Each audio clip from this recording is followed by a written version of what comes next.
Hello guys, we are here back again at Darkda and it's Halloween this evening and we are with the haggard. I can't believe you're here. How do you feel? Excited. To be in Italy is always very great experience. Yeah, really. Yeah. Do you like it? No, I love it. Oh. It's very, but this is very clear. It's not a question, hopefully. Oh. Not a serious one. Yeah. No, we love to be here and we're also excited to play here tonight in this club. We've never been there. Yeah. So we experience. enjoyed it a lot. Yeah. And we are willing to see everything because we are before the concert, so we're disturbing them right now. So I want you to ask this kind of question. Okay. Haggard. Haggard. Why did you choose this name? Why? How did it come? Well, it came by coincidence. We just opened the dictionary and pointed the finger on it. Really? And it was in a time, it was 1991, 81? 81. No, 89. 89. 1989. So, Okay. Yep. And it was a time where a lot of bands choose very violent names. You know, when you see Napalm Death, Cannibal Corpse, and you know. Go and destroy everything! Yeah, we wanted to choose a name where we have some kind of flexibility. Yes, and I think haggard means wild in Old English language. That is a perfect name for us. Okay. Nice. And so you are a huge band when it comes to numbers. I mean, there are really many of you. And how is it to have so many members in it? I mean, how can you manage to complete everything? It's usually more complex when there are many people working. It depends. Always depends on the people. That's nice. You can have you have a complex situation when you have three people and you have three contrary personalities, but regarding haggard, I just can say that we're all going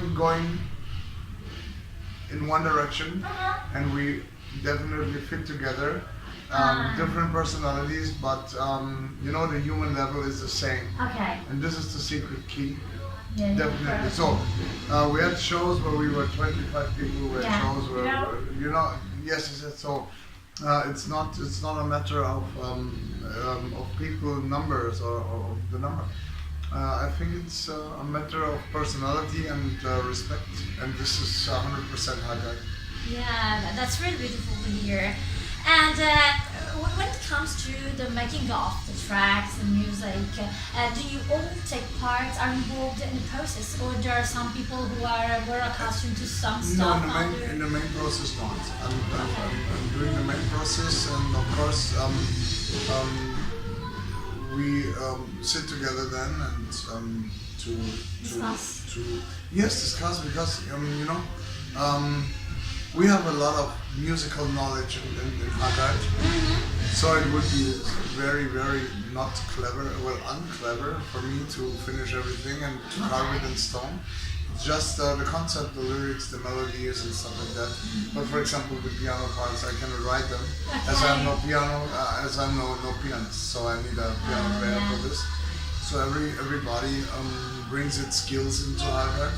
There's contribution. Yes, exactly. But the main, how can I say, the main parts are the body of the structure, the main structure. Yeah, well, definitely. Yeah. Okay, so that's how you work. Yeah. Oh, nice to hear. And so, how did this kind of approach come to life? How did you develop it? And also, which musical influence made you create this kind of style? Well, it came around 1995. Yeah. Where we were playing some kind of progressive or technical death metal at this time. And I felt that it is not the final music that I want to do. And at this time I was already listening to a lot of classical music. And because there's a lot of folk and classic music in what you do today and now. Exactly. So we were talking about the influence and how did you develop your style? Old death metal bands like Death and I don't know, Autopsy,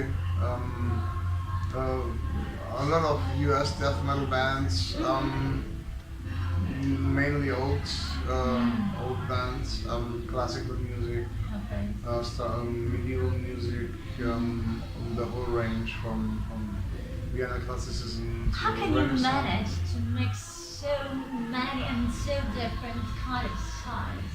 How do you do that? It's beautiful and it's unbelievable. Thank you. I don't think about how to manage this. It just comes out. It just goes out. Exactly.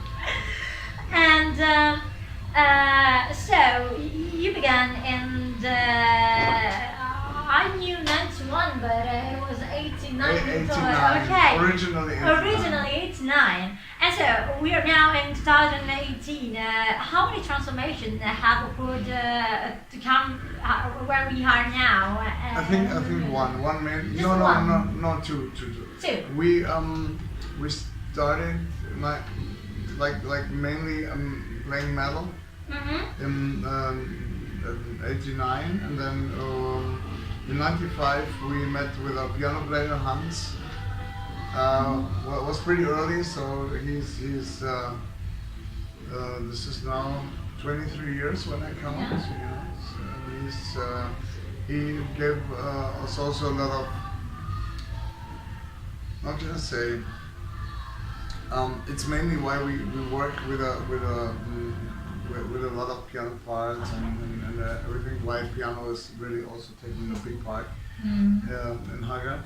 And then it was 95, and I would say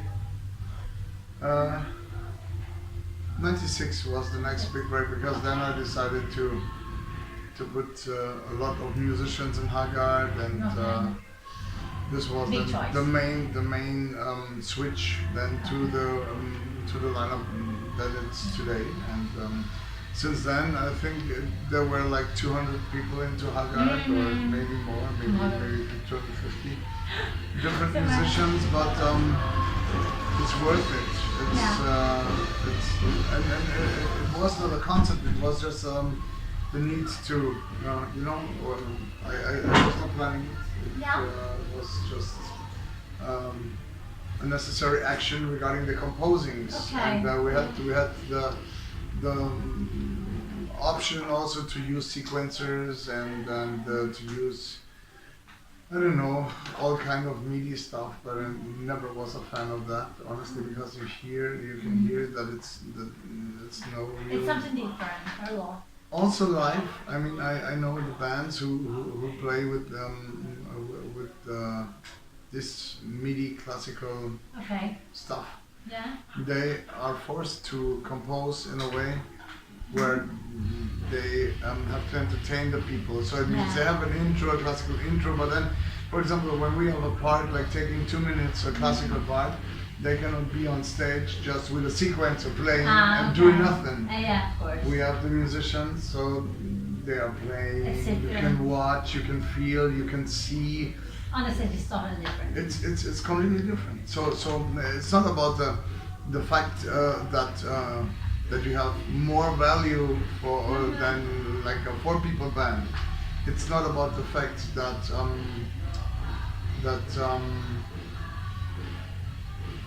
it's more for the eye. You have to. There's no time to rest. Always somebody's playing, and things are changing. It's about to get real music from real people. This is the main. It is like that. Has to be. And it was hundreds of years and hundreds and hundreds and hundreds of years. It was just common. When you went to an orchestra concert, also today, of course, you get, there are 60, 70, 125 or 14 people playing for you. Depends on the orchestra, of course, but they're real people. Nobody would ever think about to let an orchestra play and put MIDI stuff into it. So it's about real music and real people, and mainly real instruments. So we have wooden instruments, the traditional orchestral instruments, No electric violins, no bullshit like that. I don't like that. That's a meaningful choice. I mean, there's much thought behind what Definitely, definitely. Yeah. So I want to ask you this kind of question. Every time I ask it, someone hates me. But anyway, is there an album or a track that you prefer over the others? That's more closer to you in some sense that you feel is more yours than everything else? There are 4 albums. Ah, okay. Ask somebody who has 4 children which children is the one who he loves most. He I will know, say it's a terrible all of question. them. There is no, it's not possible to No name one preference. album. No preference at all. Just Every- different reasons every to love album- everyone. Everyone. Yeah, of course. Yeah, and that's a strange question, but I have the urge to ask. Why Hermanling is sung in Italian, and how did you manage to find a way to have a place for it in an album that's dedicated to Galileo, and why dedicated to Galileo? First of all, let me say that when you looked at the CD, you see the name Laura Belli singing Hermanling in Italian. Yeah. That's the Then reason. this answers the question why it is in Italian. Okay. Because The singer. the singer, she's from Argentina, but she sings very, very good Italian as well. So that's why we chose Italian language. The second reason why Italian, because I love Italy and I love Italian. I love really Italian wanna hear. language. No, Italian for classical music, Italian is the language. The Yeah. language to sing. Oh, For it's me- so for me- beautiful to hear Also, that. no, Italian and German are Of the course. languages to, you know, for opera. operas to sing. Then, Galileo. no, it's also That's it. Hermanling. Usually Hermanling is in Scandinavian language, Old Swedish Yeah. language. And We're more accustomed to hear that. in case, as a soprano, I would have Marita Solberg, which is an amazing soprano, and I really adore her, from Norway. I would have done Hermanling in Swedish or Norwegian language, but there was an album about Mr. Galileo Galilei. I appreciate him a lot because he, not only as a figure, as the guy that is also responsible, together with others, but he's one part of those guys that were fighting for us. So we have the knowledge that we have today. Yeah, of course. If these guys wouldn't have existed, supposedly we would think today that, you know, like the flat Earth society, Yeah, that of course. the Earth is a disc and blah blah blah. Still applies to the Bible. Yeah, it's always and this was it wasn't a time where it was very dangerous to speak the truth. Yeah, of course. And it is like that today as well. Yeah, You of know, course. you have people who Jail is there for you if you're against what upper class thing. this, and also regarding society, regarding politics, there are a lot of countries where you cannot say what you think about Yeah, your country or The culture. yes, it's also these times are very present in multiple countries on this earth, you know. But Mr. Galileo Galilei, I appreciate him because he was into astronomy, and I'm a big astronomer. Astronomer, yeah. And I'm a big fan of that. Absolutely. Also, Michel Nostradamus. He was into astronomy, and it was the figure of our first 2 albums. So Okay, yeah. this is very important. You know, So astronomy is behind. we are on this planet Earth, Yeah, of course. and we think that humanity is some kind of superior race, you know, humans. Yeah. The thing is that out there supposedly are others that how can I say, everything is not so important that how humanity or how the humans think it is. You know, and when you have problems, huge problems, and you go out in a field and you see the stars outside, you notice how small you are. Yeah, with just a dust grain. With a grain of dust in an eye blink. So of time. So it's you know, and it's good to center yourself. Yeah, you get centered. For me, it simply helps. To remember where's your place, your true place. Yeah. And also to see that you know that there can be a lot more than only this we have here. And Galileo Galilei, you know, he was investigating, he was decrypting, he was discovered so many yeah, things. he was really a pathfinder. That's why him. And also my love to Italy was also a reason, because it is like that. You have a country here that maybe now with politics and blah blah blah. Isn't that, But when you go back, you had people here like, just to name the big ones, you had Leonardo da Vinci, for example. He was not just a person who had good ideas. I mean, he was just a genius, you know. Then you had Galilei, you had, Giordano Bruno. There are too many. 19th century. Yeah. So it's you know, medieval times in Italy are very important for music, and as well as for culture and knowledge. Yes, it was some kind of high time, you know. And that's why, and this is also something that, well, I don't want to say that it's a little bit forgotten, but you know, the people always should remember where they come from. Yeah. This is very important, and I just can say that.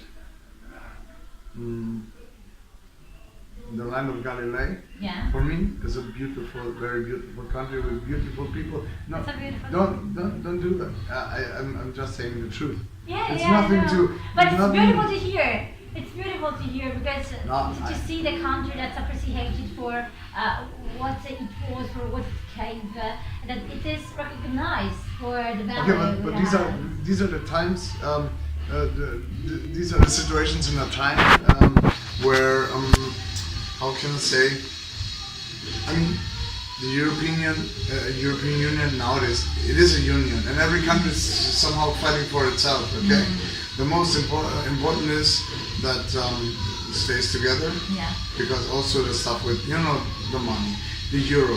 Everybody's complaining about the euro, but history shows that countries with the same currency did very seldom fight against each other in wars, because it unites. Also, we were traveling. We studied Germany, Austria. We went to Hungary. We went to Romania. We went to Bulgaria. We went to Croatia. We went to Austria again, and now we're in Italy. And did we have any trouble at the border touring? No, because we just showed our passports. They checked us. This is the European Union as well. So everything has good parts and bad parts, and it's just European Union is very young, so it is good when there is some tension and some adjustments, because every country, of course, needs to have its own identity. Okay, because if we're all just Europeans, that will not work at all. Okay, because Germans are Germans, Italians are Italians, and they have their culture, they have their rules, they have their traditions. Yes, but on a higher level, on a higher economical level, we need some kind of unity that I'm sounding like a politician now. But this is how I sense it. There's a lower personal level, and this has to be free. There has to be no any bombardments from the European Union regarding this, because the traditions are traditions and nothing will be changed, only because some guys in Brussels are praying for it. But on a higher level, it simply makes sense to stand together, because when you see what freedom you have traveling and stuff like that. As a band, I just can tell you, it is amazing. There were in former times where the borders, for example, where Czech Republic was not in the European Union, and also other countries were not there, it was a lot more difficult to tour, to travel to the fans. Now it's easy. Now everything is at least a little bit more comfortable. And maybe that goes well with what we were saying before. It's not a matter of how many; it's a matter of how. How? This is also regarding the people. Yeah. This is regarding everything. Everything. What is the way? And the way, and if you do it the right way, it will work out. Yeah. Simple as that. Simple rule, but maybe it should be remembered more than it's usually done by people. I have to say that we here, I mean, I traveled, I think, 36 countries. Okay. And I just can tell you that when you wake up in the morning, you can move your arms and legs, you can walk, you can turn on the water and it comes clean water out. You go to a store, you can buy something to eat, at least there is something to buy, you know. Then this means a lot of luxury, and sometimes the people, they need this luxury, you know, life is so shit, I cannot buy the newest iPhone, life is so shit, I want to have a new car. I mean, this is important as well.